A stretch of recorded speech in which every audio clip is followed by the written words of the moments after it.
Hey, folks, welcome back. Do we have some topics to cover today in the world of crime news? In Louisiana, the central figure in the documentary The Devil Wears Dunks is arrested on 10 counts of rape, 10 counts of extortion, and 4 counts of sexual battery. In Massachusetts, a cop-on-cop shooting leads to a highly publicized trial and an acquittal for Kelsey Fitzsimmons. In Florida, golfer Tiger Woods continues his issues with DWIs after another arrest.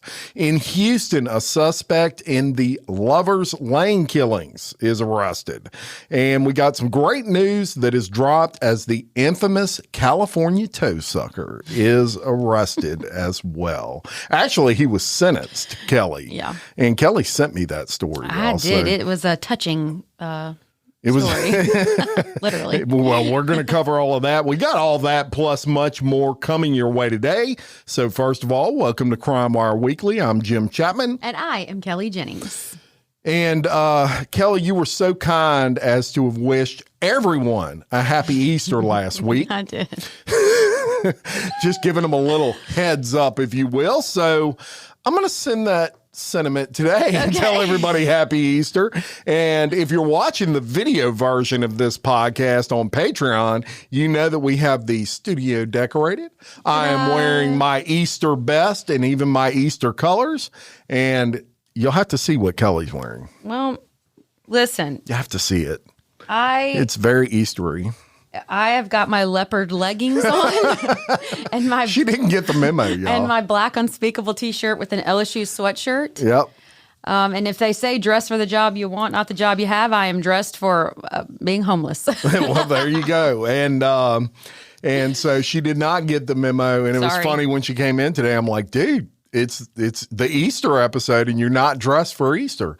But I actually never told her anything about it. So to be fair, Jim Chapman dropped the ball. Well, I have a heart of gold, though. So please see my heart, not my clothing. Yes.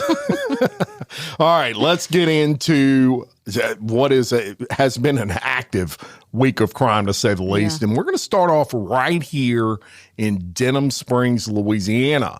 Ricky Foster, the central figure in a documentary titled The Devil Wears Dunks, was arrested Tuesday on multiple felony charges. This included rape, sexual battery, and extortion. Foster, who is 46 of Denham Springs, was taken into custody by the Livingston Parish Sheriff's Office with the assistance from the Denham Springs Marshal's Office. Shout out Calvin Bowden and Marshal Jomack. Ricky is being held without bond at the Livingston Parish Detention Center.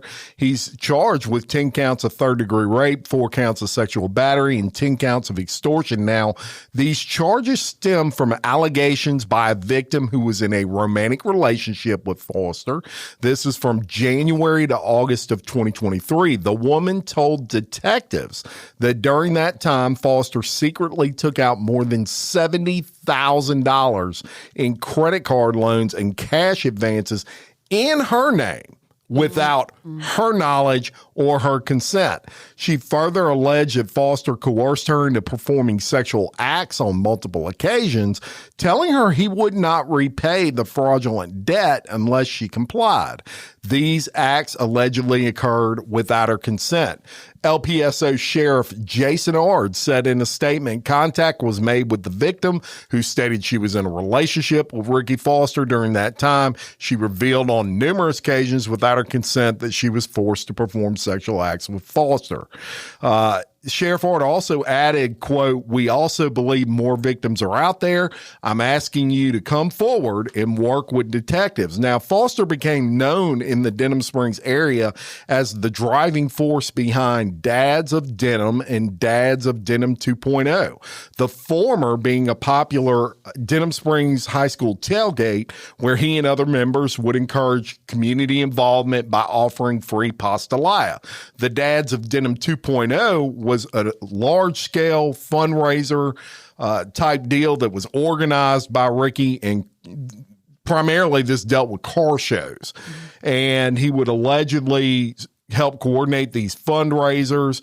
In one instance, in 2022, there was a fire that destroyed the Live Oak Junior High School gymnasium, and they did a fundraiser, and questions later surfaced as to the handling of some $2,000 in donations. Now, Foster is the primary subject of The Devil Wears Dunk, a documentary which examines allegations of financial manipulation, fabricated multi-million-dollar business deals, and questionable charity practices. The series, which is currently on episode 3, has garnered nearly 4 million views on YouTube and was sparked when Foster attempted to hustle Jeremy Green, who is a multi-millionaire CEO of Samples. They sell rare shoe brands. These are samples of like Nike shoes and things of that nature. Prototypes and stuff, right? Prototypes. Yeah. And they sell these online, and they go for $15,000, $20,000 a pair. And this guy is no joke and very legit. Allegedly, Foster attempted to partner with Green's company, and he attempted to hustle Green on a $15 million deal. Green took this personally, launched an investigation into Foster, which uncovered a ton of horrific things that I can't even attempt to get into because it would take up the whole podcast. Right. What I can say is I knew Ricky. Ricky has been in this very studio I'm recording him right now, and it did not take me long to know Ricky before I knew one thing for sure, and that was Ricky was a freaking shyster. Mm-hmm. And as Tupac would say, fake money. So personally, I'm glad to see he is now right where he belongs, in jail. Yeah. So obviously tons of charges here, but let's go back to the heart of things here as far as I'm concerned, because again, like we've said, this is a very local case. You know, I taught at Denham Springs High School. I'm a huge fan of that school, and they work very hard to not only teach these kids, but to love them. And so this group steps up, this Dads of Denham, and their whole premise was that not every kid has the support at home of a dad. But they should all feel supported and loved and cared for. And so it's a genuinely awesome community effort to cook for the kids, to tailgate, to support them before their football games. And really, I just thought it was the coolest thing, you know? And not to cut you off, but I do want to say this because it's important.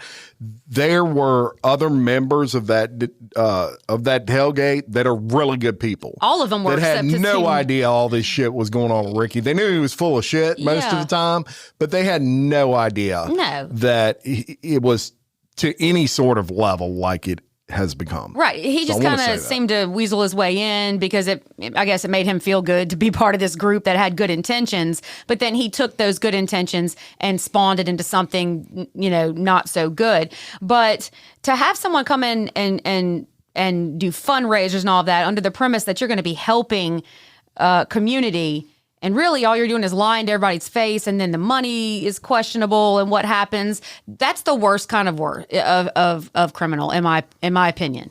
I know this is all alleged right now, but there's also talk about him possibly I know that there was a report written that I saw where St. Jude was involved, and that he was supposed to be donating money to St. Jude that never got there. Now, that's all allegedly. That's obviously not been. Well, there was a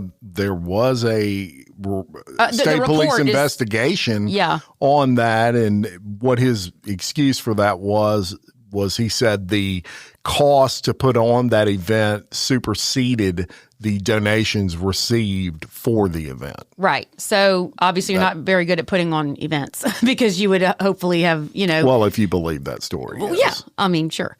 Right.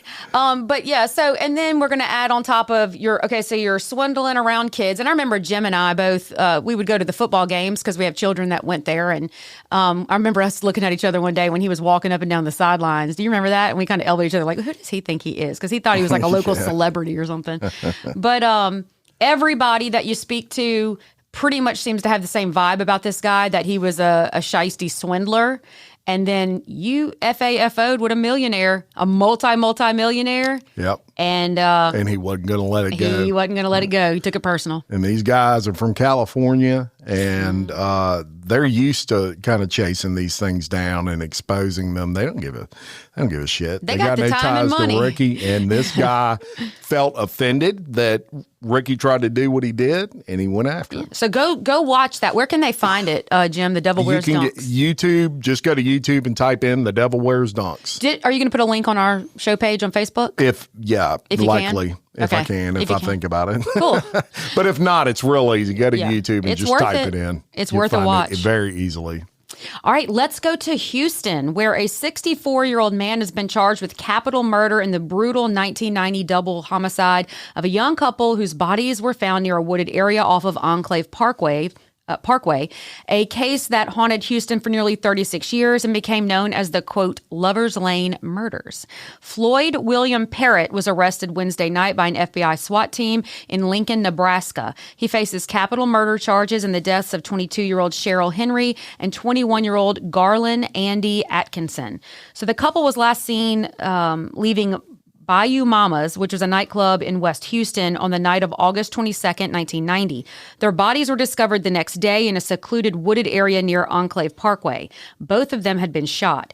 Henry was found partially undressed and bound, while Atkinson was discovered nearby.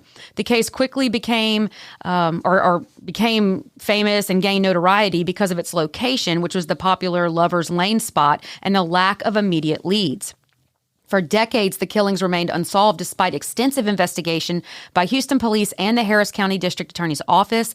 A breakthrough came earlier this month when advanced DNA evidence and genetic genealogy linked Parrott to the crime scene. Harris County District Attorney Sean Terr said that on Friday at a news conference that Parrott is believed to have impersonated a police officer around the time of the murders and may have driven a fake patrol car. Terr urged anyone with information about Parrott's activities in the Houston area during the early 1990s to come forward, noting that authorities suspect that he could be linked to numerous different types of crimes and possibly additional victims. All right, so family members of the victims expressed a mix of relief and grief following the arrest. Today is a good day, one relative told reporters. We've waited 36 years for this. Houston Police Chief Troy Finner called the arrest a testament to the persistence of our cold case team and the power of modern forensic science. The investigation remains active as authorities continue to examine whether Parrott is connected to other unsolved cases in the area. So I'll tell you this too. I met Cece Moore, the famous genetic genealogist, and she put on an amazing presentation one day when I went to a conference, and that genetic genealogy is going to start solving some cold cases. You can bet. Yeah, is that what pretty much solved this one? Yeah, and so basically what happens is they can actually take DNA and they can work backwards and try to figure out, they can figure out like who your familial relatives are. So like they have DNA, they can figure out a grandpa, a grandma, a cousin, and then they can kind of work backwards through the genealogy to figure out who. Well, they can if that person has turned in their DNA, the grandmother, the grandfather, those sorts of things. I think with genetic DNA, the way that they're able to trace that stuff back is a grandma or a cousin might do 1, 2, 3 and me. And so there's a record of their DNA somewhere. Yeah, there's a database. But there's a lot of people that have never turned their DNA in. They haven't been arrested or anything to where they, some states have it where when you're arrested, you have to turn over your DNA or when you're convicted of something. So obviously they would have to have somebody in that family's DNA already on record. That's how Brian Koberger got caught. Yeah. I'm a fan of this. I think it's really, really cool that this can be done. And I think, like I said, I think a lot of cold cases, we've got the advancements in how we can test DNA. That can get very specific. And then with the genetic genealogy, I think that we are on to something in terms of true crime and solving some old cases. I think that's great. Yeah. It took a long time, but it got done.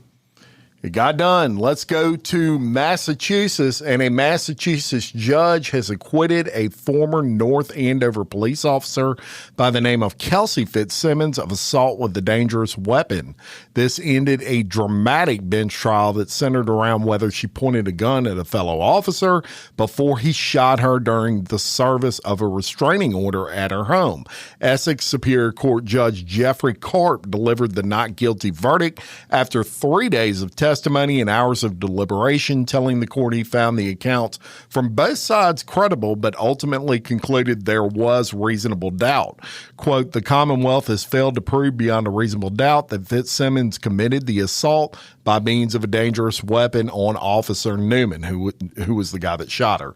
My verdict is and must be not guilty. The incident occurred June 30th, 2025, when Fitzsimmons, then 29, on maternity leave with her son, was at her North Andover home. Officers, including fellow North Andover police officer Patrick Noonan, arrived to serve her with a restraining order filed by her ex-fiance amid a contentious custody dispute. What began as a welfare check escalated inside of a bedroom. Noonan drew his weapon and fired twice, striking Fitzsimmons in the chest. She survived. Fitzsimmons testified she was in the midst of a mental health crisis and postpartum struggles and had raised the gun to her own head in an apparent suicide attempt. Noonan and prosecutors countered that she turned the weapon towards him and attempted to fire at him first, prompting his response. No body camera footage captured the critical moments, leaving the case to hinge on conflicting eyewitness testimony. Fitzsimmons waived her right to a jury trial, placing her fate solely in the hands of the judge. Defense attorney Timothy Brandel argued the prosecution failed to meet its burden, emphasized the absence of physical evidence and the chaotic circumstances, and following the verdict, Fitzsimmons embraced her attorneys and family in the courtroom.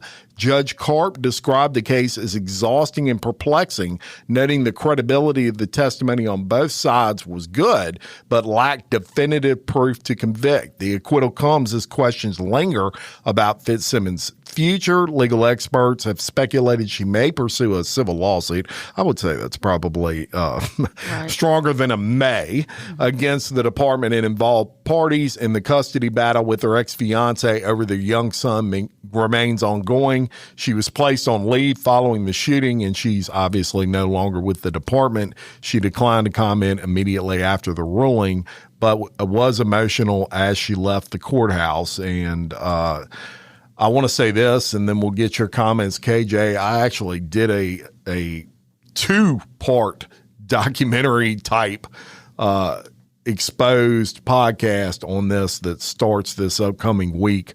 This case is absolutely freaking wild when you get to peeling the onions back on this one. There's a lot of onion to be peeled. And it's so I have not followed that case, but I know Jim and I did kind of discuss it just offhand. And something that really struck me was that I think it might be hard for a man to understand one thing, and I'm not one of those people who thinks, men can't understand women's emotions, but postpartum depression is an animal all of its own. I suffered from it with my first child, and when I say suffered, you got to know that's a real word there, because it's a very bizarre feeling, because your mind knows that's your child and your baby. It's I only had it for like 2 weeks or 3 weeks. I guess you could say that it was really a tough time for me. But your brain knows that's your baby and you just had it. But it's like your emotions are dysregulated and you're so profoundly sad, almost in shock is how I would explain it. And so it makes your emotions are just all over the place. Plus you have to care for this child. It's completely dependent on you. And then from what I understand that you told me, the police came to take her brand new infant away from her, correct? Yeah, there was an order, a restraining order, and as part of that order, she had to turn her baby over to her estranged fiance for 14 days until they sorted all that out. This is signed by a judge. And yeah. And she was already in a very fragile state. She was in a fragile state, and I will totally give credit there that it's, but then you turn, think of animals in the wild. You try to take their babies away from them, and what do you do? Or what do? They freak out.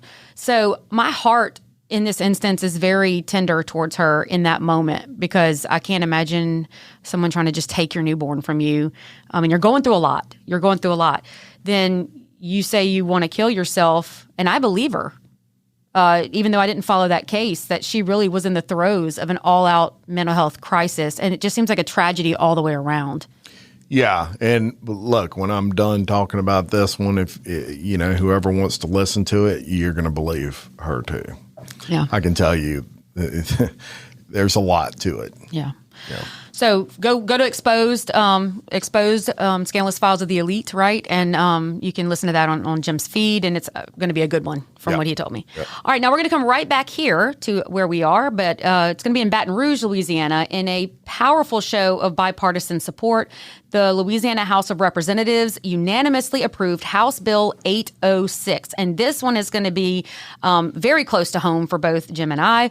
This is going to be known as Jody's Law, because on Tuesday, the bill went up for vote, and the Senate approved in an effort to strengthen penalties and procedures for hit-and-run drivers. Now, the bill was sponsored by Representative Vanessa LaFleur. She's a Democrat from Baton Rouge.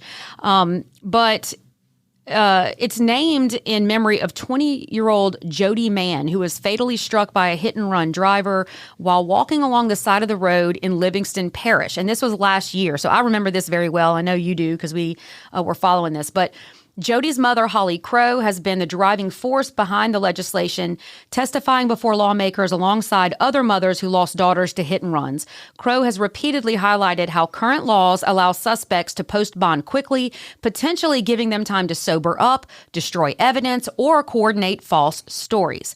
So, the key provisions of Jody's Law, here's what the legislation would do. It would require a full bail hearing before a judge sets bond for anyone charged with hit-and-run driving, eliminating the use of preset bail schedules. Direct law enforcement agencies, it would direct law enforcement agencies to immediately use the Louisiana law enforcement telecommunications system to notify all other agencies statewide about the incident and vehicle details. It would establish a rapid public alert system to help identify and locate fleeing vehicles faster. Jody would stand up for what was right, and I plan to do the same, Crow told the lawmakers during committee testimony last month. The bill enacts new provisions, and it's formally cited as Jody's Law. Supporters say it treats hit-and-run crashes as the violent crimes that they are and gives prosecutors and law enforcement stronger tools to hold drivers accountable. The measure now heads to the Senate for consideration during the 2026 regular session. If passed and signed by Governor Jeff Landry, it would take effect later this year. The family of Jody Mann and advocates across Louisiana are urging senators to act swiftly so no other family has to endure the same preventable pain. Anonymous tips from the public ultimately helped identify the suspect in Jody's case, underscoring the importance of rapid information sharing that the new law would mandate. This unanimous House vote marks a significant victory for families of the victims who have long argued that Louisiana's hit-and-run statutes contain dangerous gaps. I mean, this still has to pass the Senate, but I don't think it's going to have any problem doing that. I think it would be a great law to put in the books. And I was surprised that that most of this wasn't already established, actually. Establishing a public alert system to help identify and locating fleeing vehicles. I did know that wasn't something we have done before. That sounds to me like it would be like an Amber Alert, maybe. Yeah, so like a BOLO would just go out to like the local dispatch, be on the lookout for a white truck, damage to the right front side or whatever. But it sounds like you're right. It sounds like this is going to be more like an alert to everybody that says, hey, if you see a blue truck in the area of, this street in this area, call police. I think that's a great idea. And I'm curious if this is hit and runs just when it involves like a person walking on the road, or if this is hit and runs in general. I don't know. It doesn't really specify on this. So if anybody knows, let me know, message me. But the way it reads, it seems like any hit and run, which I think is a good thing. Heck, my kids were hit and ran, and them people literally jumped out the car and ran. And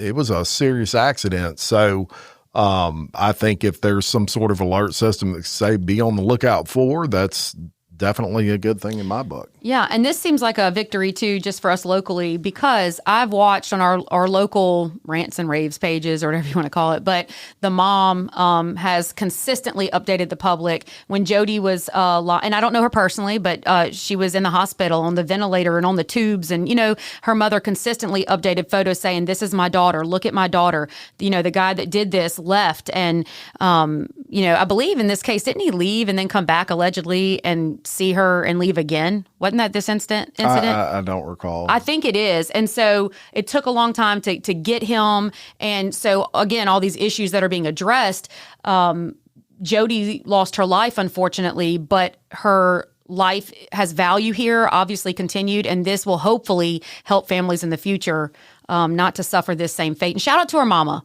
A mama's heart doesn't quit. And I think her mama worked hard for this, so shout out to her. Yep.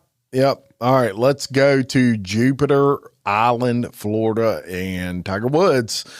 Back in the news, the golf legend was arrested this past Friday on suspicion of driving under the influence after a rollover crash near his home.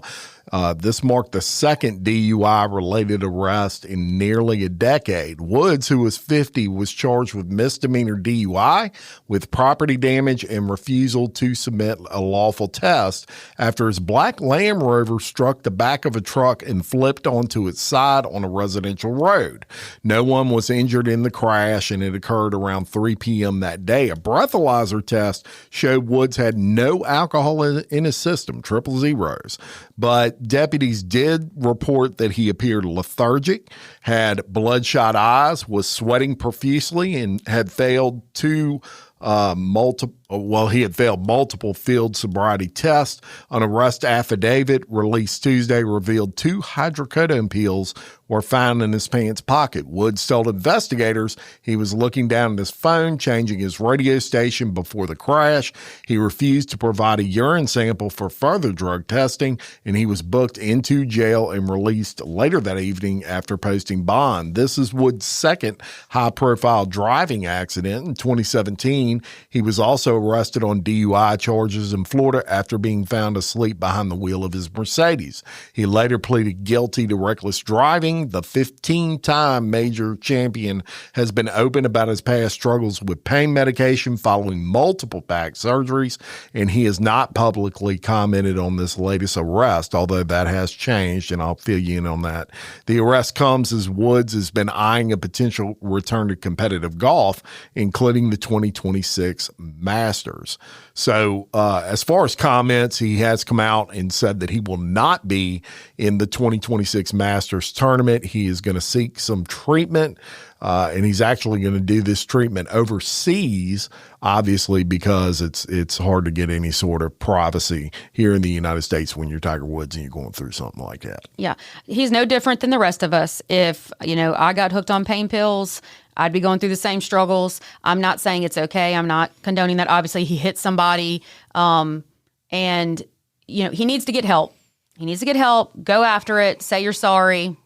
And don't do it again. If you continue the behavior, that's whenever people are going to have enough of you. Well, and there's a big difference between Tiger Woods and a junkie. And what I mean by that is this man's had 5 back surgeries and 20 knee surgeries. He's 50 years old. This guy is in pain.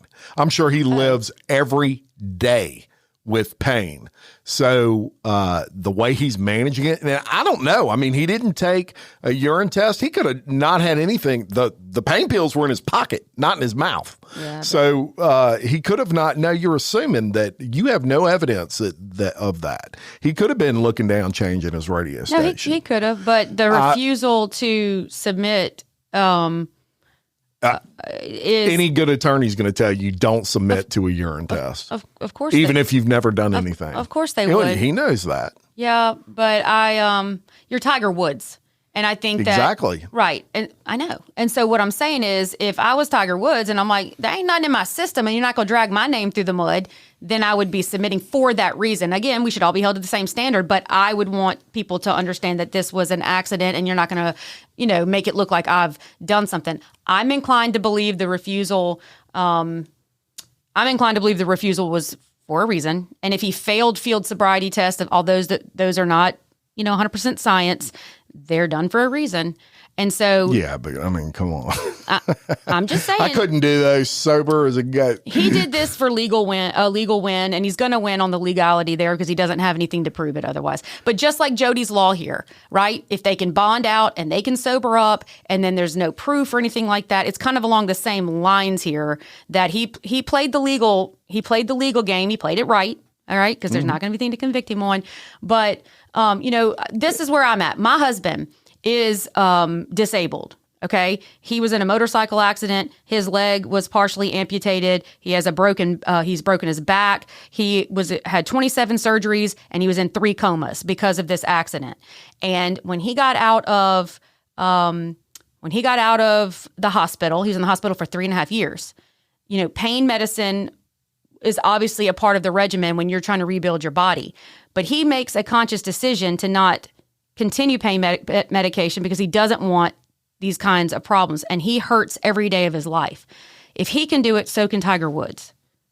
And I think that's where my viewpoint comes from. I don't compare anybody to anybody. I think that we don't know what Tiger Woods' pain is like. We don't know his tolerance to pain. Everybody's tolerance to pain is different. I'm not defending if he was out there high as a kite, but there's a lot to this. He just played He just played a round of golf right before this. I seriously doubt he was high as a kite playing a round of golf with 6 other guys. I wish me and you were really attorneys and can go to court and fight each other. Let me finish. One of the things with this is, for example, he was showing signs because he was sweating. He just played 18 rounds of golf walking. Yeah. Okay. I sweat profusely, doesn't mean.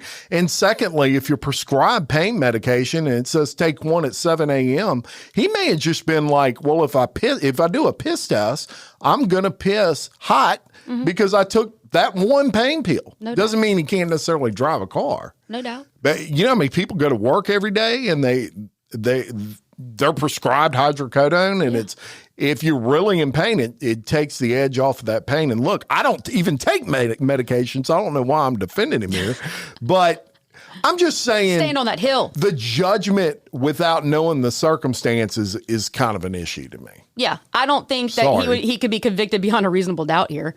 There'd be a reasonable doubt. So I get it. I totally get it. Hey everyone, CrimeWire Weekly has moved to its own new channel. We hope you've enjoyed this preview. To continue listening, please follow the link referenced in the description of this podcast. Or simply search CrimeWire Weekly wherever you're listening. And don't forget to follow the show so you can be alerted when new episodes drop. Thanks for listening.